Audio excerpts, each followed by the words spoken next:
লেবাননে ইসরায়েলি হামলায় 250-র বেশি মানুষ নিহত, আহত সহস্রাধিক, যুদ্ধবিরতির উপর নেতিবাচক প্রভাবের শঙ্কা।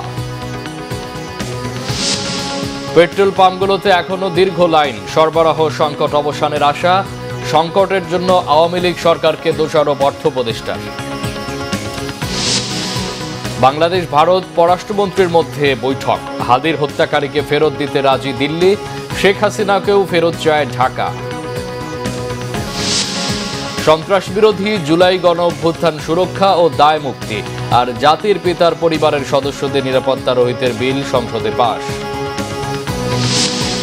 24 ঘন্টায় হামে 10 শিশুর মৃত্যু, কমছেই না প্রকোপ।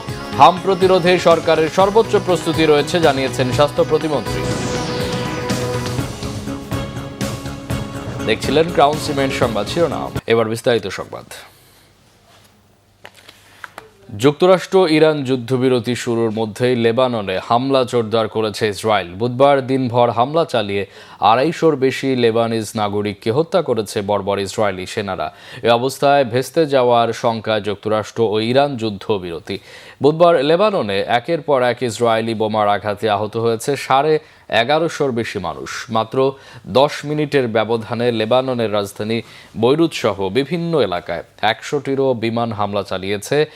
অন্তত 89 জনকে হত্যা করেছে ইসরায়েলি সেনারা। এর আগে পরোক্ষভাবে ইরানের যে 10 শর্ত মেনে যুদ্ধবিরতির ঘোষণা দিয়েছিল যুক্তরাষ্ট্র, তার মধ্যে লেবাননের ফ্রন্ট লাইনে হামলা বন্ধের প্রস্তাবও ছিল।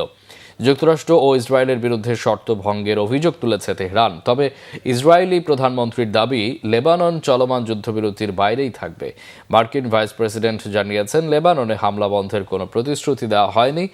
জবাবে ইরানের পররাষ্ট্রমন্ত্রী আব্বাস আরাকচি বলেছেন, যুদ্ধবিরতির শর্তগুলো স্পষ্ট, যুক্তরাষ্ট্রকে সকল শর্ত মানতে হবে। আর দেশটির স্পিকার মোহাম্মদ বাকের গালিবাফের অভিযোগ, লেবাননে হামলা ছাড়াও আরও 2টি যুদ্ধবিরতি শর্তে লঙ্ঘন করেছে যুক্তরাষ্ট্র। এমন পরিস্থিতিতে দ্বিপাক্ষিক আলোচনা ভেস্তে যেতে পারে বলেও আশঙ্কা প্রকাশ করেছেন তিনি। ইরান যুক্তরাষ্ট্র যুদ্ধবিরতির খবরে বিশ্ববাজারে কমেছে জ্বালানি তেলের দাম। এতে বাংলাদেশেও সরবরাহ সংকট কাটতে শুরু করবে বলে আশা সংশ্লিষ্টদের। তবে এখনও সীমিত পরিসরে জ্বালানি সরবরাহ করছে পাম্প ও ফিলিং স্টেশনগুলো। দীর্ঘ লাইনে দাঁড়িয়ে গ্রাহকদের তেল সংগ্রহ করতে হচ্ছে যানবাহনগুলোতে। বিস্তারিত রিপোর্টে। ইরান ও যুক্তরাষ্ট্রের মধ্যে যুদ্ধবিরতির ঘোষণার পর বিশ্ব জ্বালানি বাজারে বড় ধরনের দরপতন হয়েছে। আন্তর্জাতিক গণমাধ্যমের খবর থেকে জানা যায়, মার্কিন অপরিশোধিত তেলের দাম কমেছে প্রায় 16%। ব্যারেল প্রতি বিক্রি হচ্ছে $94.59। তবে এখনও জ্বালানি তেলের জন্য হুতাশ কাটেনি মানুষের মধ্যে। বেশিরভাগ স্টেশন বন্ধ থাকলেও কিছু স্টেশনে সীমিত পরিসরে দেয়া হচ্ছে তেল। এসব স্টেশনে গেল 1 মাসের ধারাবাহিকতায় আজও দেখা যায় যানবাহনের দীর্ঘ লাইন। ভোগান্তির কথা তুলে ধরেন ভোক্তারা। তেলের যে এটা দুর্ভোগ, এটা আসলে কি আমাদের তৈরি, না আসলে কি বাস্তবতা এরকম? আমি তো যতদূর জানি যে আমাদের অকটেনার পেট্রোলটা আমাদের বাংলাদেশে এটা রিফাইন করা। জীবনে যা করা না লাগছে তা এখন করা লাগে। জীবনে সবচেয়ে বড় ভোগান্তি এটা।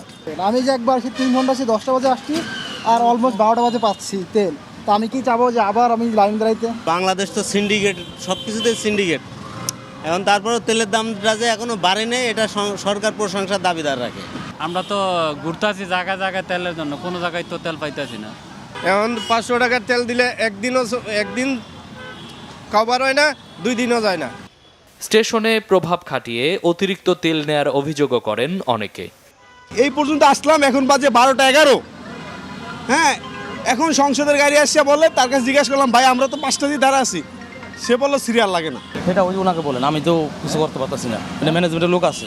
এখন সংসদ সদস্য দেশের একটা গুরুত্বপূর্ণ ব্যক্তি, সেক্ষেত্রে আমরা এটাকে বিবেচনা করে ঢুকাই দিয়েছি, আমরা মানা করে দিতাম। ওনার সাথে অনেক তর্ক বিতর্ক হয়েছে ভিতরে আমার পাম্পে। পাম্পের লাইন কমানো এবং মজুতদারি নিয়ন্ত্রণে ফুয়েল পাস চালুর পরামর্শ ভোক্তা ও পেট্রোল পাম্প কর্তৃপক্ষের। মামুন আব্দুল্লাহ, বাংলা ভিশন, ঢাকা। এদিকে প্রধানমন্ত্রী তারেক রহমানের অর্থ উপদেষ্টা ডক্টর রাশেদ আল মাহমুদ তিতুমির বলেছেন, বিগত সরকারের সময় জ্বালানি নিরাপত্তা নিয়ে আলোচনা হয়েছে, মাস্টার প্ল্যান হয়েছে, কিন্তু আদতে তার বাস্তবায়ন হয়নি। জ্বালানি সংকট মোকাবেলায় জনগণকে সাশ্রয় হওয়ার আহ্বান জানিয়েছেন তিনি। বিস্তারিত সৈকত সাদিকের প্রতিবেদনে। অপরিশোধিত তেলের 63% দেশে আসে মধ্যপ্রাচ্য থেকে, আবার এলএনজির 64% আমদানি হয় কাতার থেকে। ফলে ইরান, ইসরায়েল, আমেরিকা যুদ্ধের প্রভাবে বিশৃঙ্খলা দেখা দিয়েছে দেশের জ্বালানি তেলের সরবরাহে। রাজধানীতে অনুষ্ঠিত এক সেমিনারে এমন তথ্য তুলে ধরেন জ্বালানি বিশেষজ্ঞরা। We're doing hundreds of seminars on renewable energy. Why it's not happening in Bangladesh?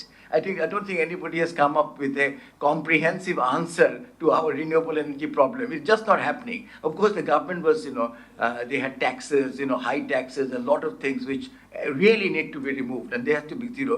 তথ্য অনুযায়ী বর্তমান যুদ্ধ পরিস্থিতিতে জাপানের 254 দিনের জ্বালানি তেলের মজুদ আছে, দক্ষিণ কোরিয়ায় 208 দিন, চীনে 200 দিন, ভারতে 74 দিন, থাইল্যান্ডে 61 দিন এবং পাকিস্তানে 11 দিনের জ্বালানি তেলের মজুদ রয়েছে।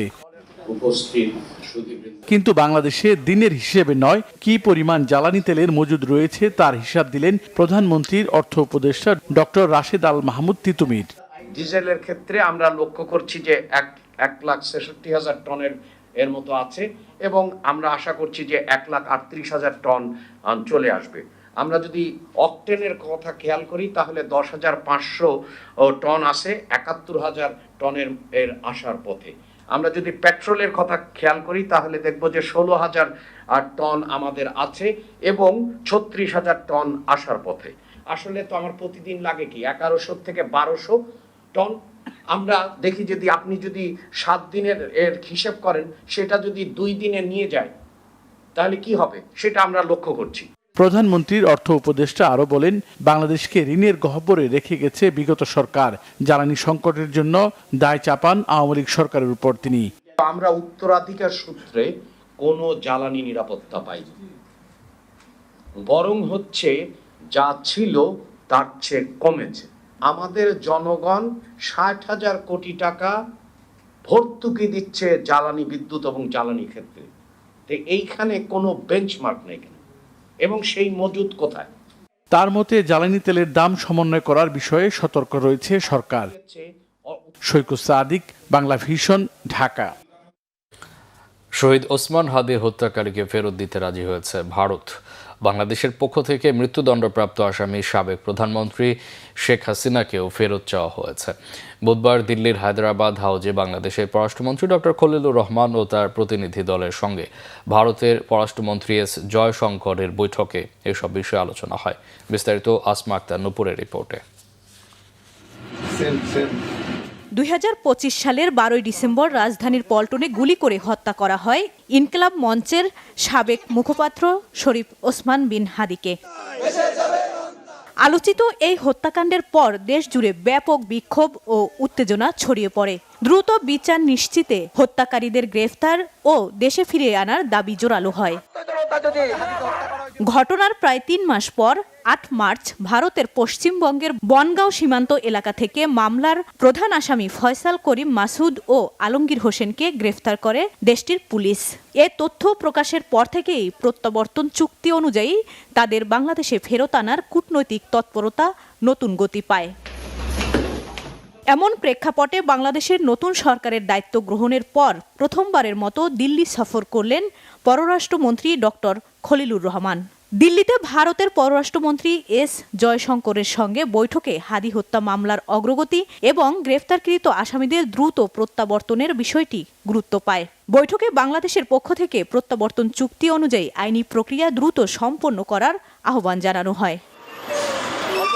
বৈঠক শেষে বাংলাদেশের পররাষ্ট্র মন্ত্রণালয়ের পক্ষ থেকে জানানো হয়, উভয় দেশই এই বিষয়ে ইতিবাচক মনোভাব দেখিয়েছে এবং আইনি কাঠামোর মধ্যেই পরবর্তী পদক্ষেপ নেওয়া হবে।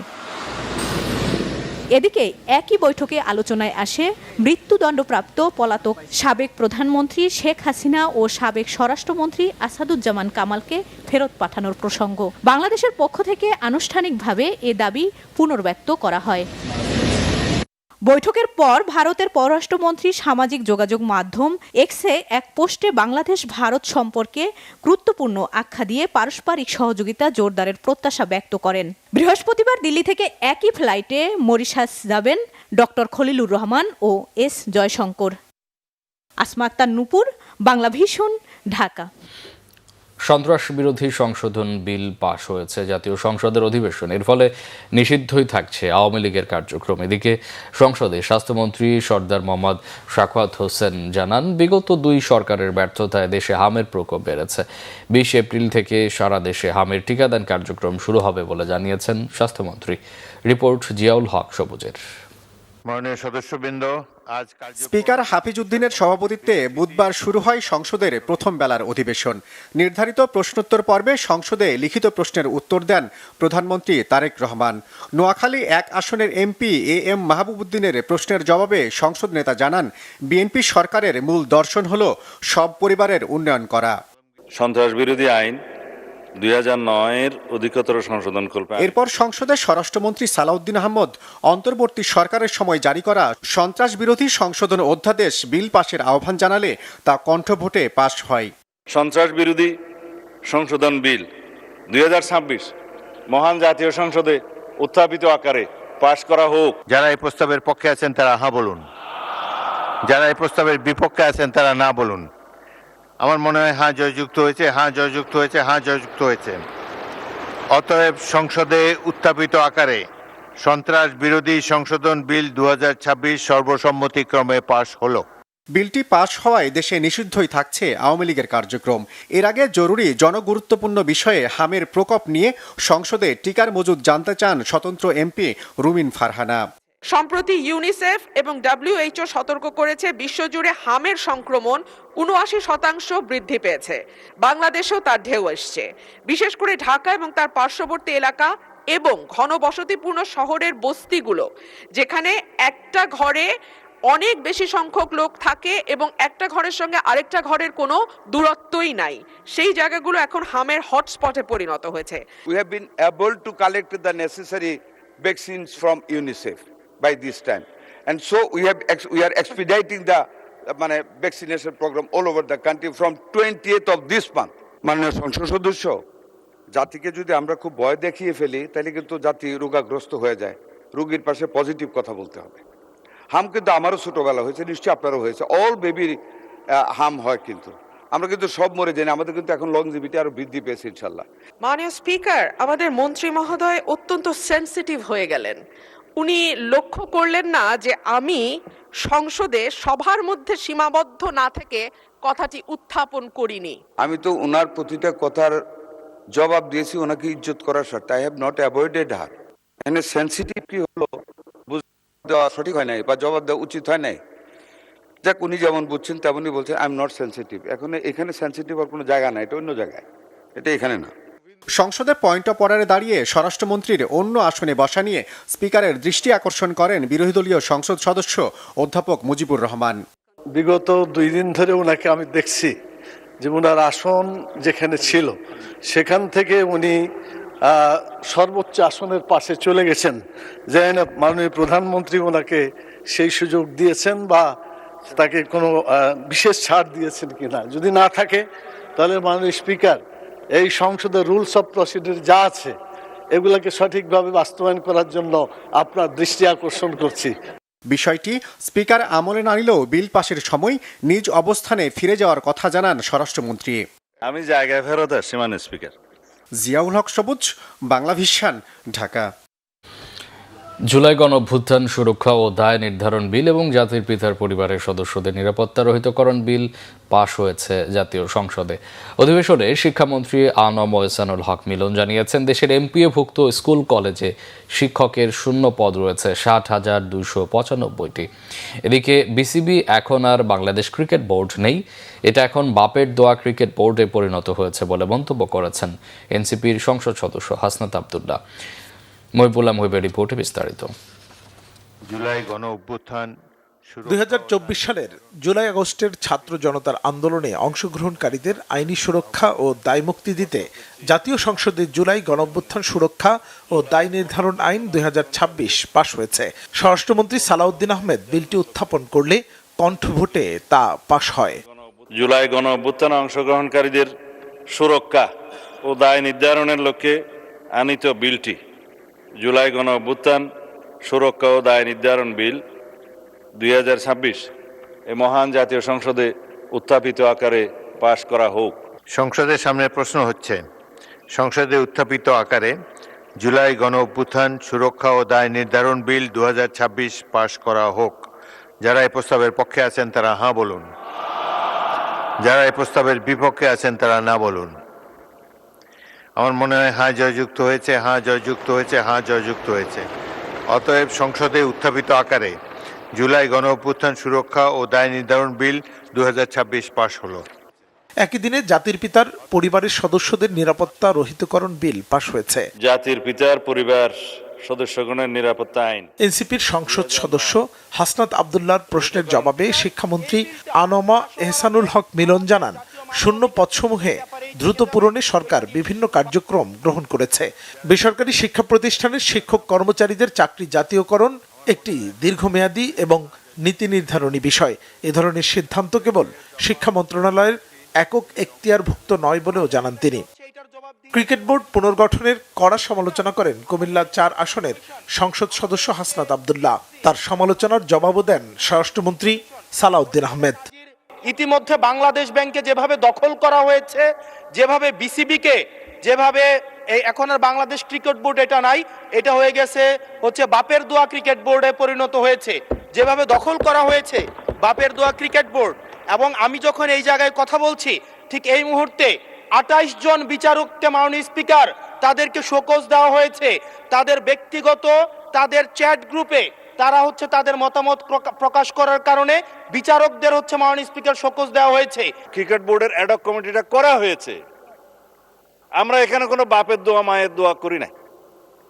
এখন এতদিন পর্যন্ত শুনতাম মায়ের দোয়া পরিবহন আছে, আজকে মাননীয় সদস্যের কল্যাণে দেখলাম বাপের দোয়া কমিটিও আছে। যাই হোক, মানবাধিকার কমিশন নিয়ে উনি কথা বলেছেন, এটা বলতে হয়। জাতির কাছে কিন্তু ভুল রিপোর্ট যাচ্ছে মাননীয় স্পিকার। মানবাধিকার কমিশন, মাননীয় স্পিকার, গুম কমিশন এবং আইসিটি অ্যাক্ট, তিনটার মধ্যে ওভারল্যাপিং আছে। আইনমন্ত্রী পরিষ্কার করে কয়েকদিন আগে বলেছেন, আমরা একটা স্বাধীন মানবাধিকার কমিশন করতে চাই যার সাথে মিল থাকবে গুম আইনের। সকাল 10:30টায় স্পিকার হাফিজউদ্দিন আহমেদের সভাপতিত্বে সংসদের অধিবেশন শুরু হয়। মুহিবুল্লাহ মুহিব, বাংলা ভিশন, ঢাকা। দেশজুড়ে হামের প্রকোপ কমছেই না। শুধু রাজধানীর শিশু হাসপাতালেই হামে গত 19 দিনে মারা গেছে 6 শিশু। গুরুতরদের চিকিৎসা দেওয়া হচ্ছে আইসিইউতে। স্বাস্থ্য অধিদপ্তর জানিয়েছে সবশেষ 24 ঘন্টায় 10 শিশুর মৃত্যু হয়েছে। এ নিয়ে হামে মোট মৃত্যু দাঁড়ালো 138। স্বাস্থ্য প্রতিমন্ত্রী ডক্টর এম এ মুহিত জানিয়েছেন, হাম প্রতিরোধে সরকারের সর্বোচ্চ প্রস্তুতি রয়েছে। রিপোর্ট সৈয়দ আব্দুল মুহিতের। লাইফ সাপোর্টে দেওয়ার পরে আর একদিন ছিল আমার বাচ্চা পরে মারা গেছে। গতকালকে আমি আমার বাচ্চারে দাফন করাতে আবার চলে আসছি রাত্রে। আমার আরেকটা বাচ্চা এখানে, ওরও আইসিইউতে নিছে। ওর একটা ইঞ্জেকশন লাগবে, বলছে 60-70 হাজার টাকা লাগবে একটা ইঞ্জেকশন দিতে। 6 মাস বয়সী যমজ কন্যা শিশুদের নিয়ে এভাবেই নিজের অসহায়ত্বের বর্ণনা করছিলেন গাজীপুরের গার্মেন্টস কর্মী জাকির। সুখের ঘরে এখন শুধুই বেদনা, বাবার কান্নায় ভারী হয়ে ওঠে পুরো হাসপাতালের পরিবেশ। সবাই আমার বাচ্চা লাগে দোয়া করবেন। আমার একটা বাচ্চা মারা গেছে, আরেকটা বাচ্চা আমার আল্লাহ আমার ফিরায়। রুহির মতো আরেকটি শিশু শ্বাসকষ্ট নিয়ে ঢাকা শিশু হাসপাতালে ভর্তির পর বাবা মা জানতে পারেন সন্তান হামে আক্রান্ত। সন্তানের অসুস্থতায় উদ্বেগ বাড়ছে স্বজনদের। হাম আক্রান্তদের জন্য আলাদা ওয়ার্ড চালুর পর গত 19 দিনে 224 রোগীর চিকিৎসা দিয়েছে রাজধানী শিশু হাসপাতাল। হাম আক্রান্তদের সংখ্যা বাড়ছেই বলে জানালেন হাসপাতালের পরিচালক। তবে শুধু সর্দি কাশি হলে হাম ভেবে হাসপাতালে ভিড় না করার পরামর্শ তার। রোগী যারা আসছেন তারা মূলত হলো শ্বাসকষ্ট নিয়ে আসে যারা, তারা আমাদের ভর্তি করি, বাকি রোগী তো ভর্তি করি না। এখানে আইসিইউ বেড নাই, কিন্তু তারপরও যে বাচ্চারা এই মুহূর্তে লাইফ সাপোর্ট লাগবে তখন তো আমরা আইসিইউতে ঢুকাবই।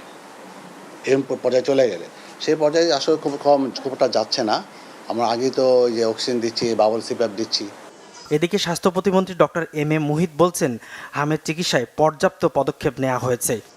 টিকাদান কর্মসূচি চলছে, এইটার পরপরই আমরা আর সপ্তাহখানেক পরেই 5টি সিটি কর্পোরেশনে, ঢাকার 2টি সিটি কর্পোরেশন, চট্টগ্রাম, বরিশাল, এগুলোতে আমরা এই ক্যাম্পেইনটা চালাবো। টিকাদান কর্মসূচি হবে এবং ওটা হতেই তার এক সপ্তাহ পরেই আমাদের নিয়মিত যে টিকাদান কর্মসূচি সেটাও আবার পুরো দেশব্যাপী শুরু হয়ে যাবে। হাম যেহেতু অত্যন্ত ইনফেকশাস একটা ডিজিজ, এই যাদের হচ্ছে তারা হাসপাতালে আসলে যেন একটা আইসোলেশন ওয়ার্ডে থাকতে পারে, আমরা সেই এলাকাগুলোতে সমস্ত হাসপাতালে ইতিমধ্যেই আইসোলেশন ওয়ার্ডের ব্যবস্থা করেছি। তো এই পদক্ষেপগুলো নেওয়া হয়েছে।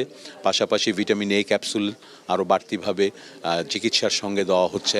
অভিভাবকদের আতঙ্কিত না হয়ে সতর্ক থাকার পরামর্শ স্বাস্থ্য প্রতিমন্ত্রীর। সৈয়দ আব্দুল মুহিত, বাংলা ভিশন, ঢাকা।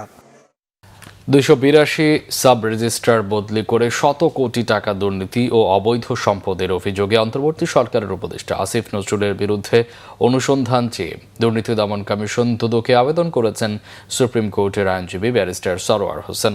দুদক চেয়ারম্যান ও কমিশনারদের বরাবর এই আবেদন করেন তিনি। অন্তর্বর্তীকালীন সরকারের সময় উপদেষ্টার দায়িত্ব পালনের সময় নিয়ম বহির্ভূতভাবে এই দুর্নীতি করেছেন বলে অভিযোগ তার। ব্যারিস্টার সরোয়ার হোসেন তার আবেদনে বলেন, একটি দৈনিক পত্রিকায় খবর প্রকাশিত হয় যে অন্তর্বর্তী সরকারের আমলের 8 মাস আইন মন্ত্রণালয়ে শুধু সাব রেজিস্ট্রার বদলিতেই ঘুষ লেনদেন হয়েছে শত কোটি টাকা। উপদেষ্টার পিএস মাসুমের মাধ্যমে এসব ঘুষ লেনদেন হয়েছে বলে অভিযোগ রয়েছে। তৎকালীন আইন উপদেষ্টা আসিফ নজরুলের আমলে সাব রেজিস্ট্রার বদলির ক্ষেত্রে কোনো ধরনের নীতিমালা মানা হয়নি এমন অভিযোগও করেন আবেদনকারীর এই আইনজীবী। ক্রিকেট ক্লাবগুলোর সাথে আলোচনা করে দ্রুতই ঢাকা প্রিমিয়ার লিগ ক্রিকেট মাঠে গড়ানোর উদ্যোগ নিচ্ছে বিসিবির অ্যাডহক কমিটি। বিদ্যুৎ সাশ্রয়ে বাংলাদেশ নিউজিল্যান্ড হোম সিরিজের সময়সূচিতে রদবদল আনা হয়েছে।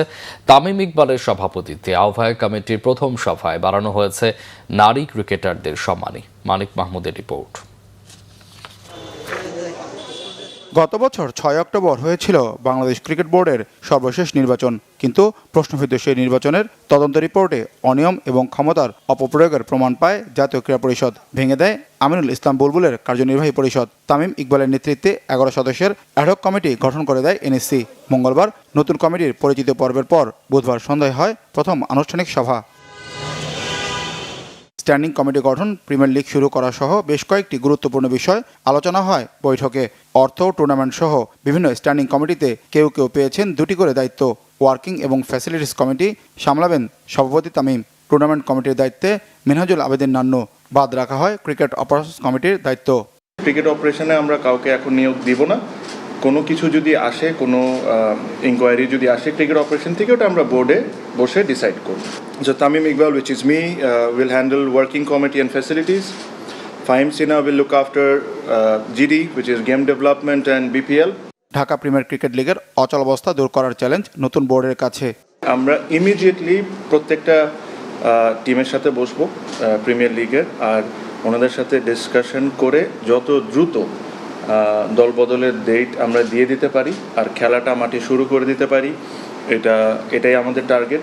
সভায় বাড়ানো হয় নারী ক্রিকেটারদের ম্যাচ ফি ও মাসিক বেতন।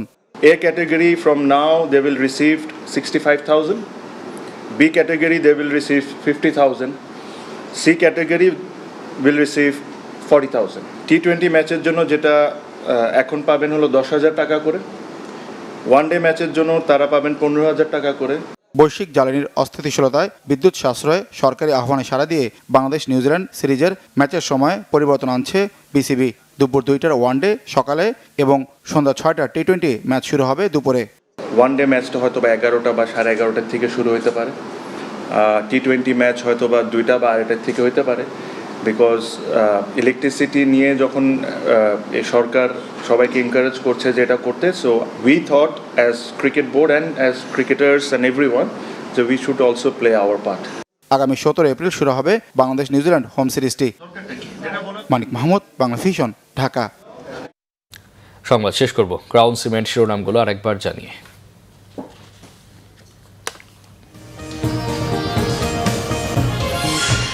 লেবাননে ইসরায়েলি হামলায় 250-র বেশি মানুষ নিহত, আহত সহস্রাধিক। যুদ্ধবিরতির উপর নেতিবাচক প্রভাবের শঙ্কা। পেট্রোল পাম্পগুলোতে এখনও দীর্ঘ লাইন, সরবরাহ সংকট অবসানের আশা। সংকটের জন্য আওয়ামী লীগ সরকারকে দোষারোপ অর্থ উপদেষ্টার। বাংলাদেশ ভারত পররাষ্ট্রমন্ত্রীর মধ্যে বৈঠক, হাদির হত্যাকারীকে ফেরত দিতে রাজি দিল্লি, শেখ হাসিনাকেও ফেরত চায় ঢাকা। সন্ত্রাস বিরোধী জুলাই গণঅভ্যুত্থান সুরক্ষা ও দায় মুক্তি আর জাতির পিতার পরিবারের সদস্যদের নিরাপত্তা রহিতের বিল সংসদে পাশ। 24 ঘন্টায় হামে 10 শিশুর মৃত্যু, কমছেই না প্রকোপ। হাম প্রতিরোধে সরকারের সর্বোচ্চ প্রস্তুতি রয়েছে জানিয়েছেন স্বাস্থ্য প্রতিমন্ত্রী। এই ছিল এখনকার মতো। পরে সংবাদ সকাল 10টার আগে 9টা রয়েছে। নিউজ টপ 10 দেখার আমন্ত্রণ রইল। এছাড়া বাংলা ভিশন সংবাদ ও সংবাদ সংশ্লিষ্ট অনুষ্ঠান দেখতে ভিজিট করুন www.bvnews24.com ও facebook.com/banglavisionnews এবং সাবস্ক্রাইব করুন youtube.com/banglavisionnews। এতক্ষণ সাথে থাকায় অসংখ্য ধন্যবাদ।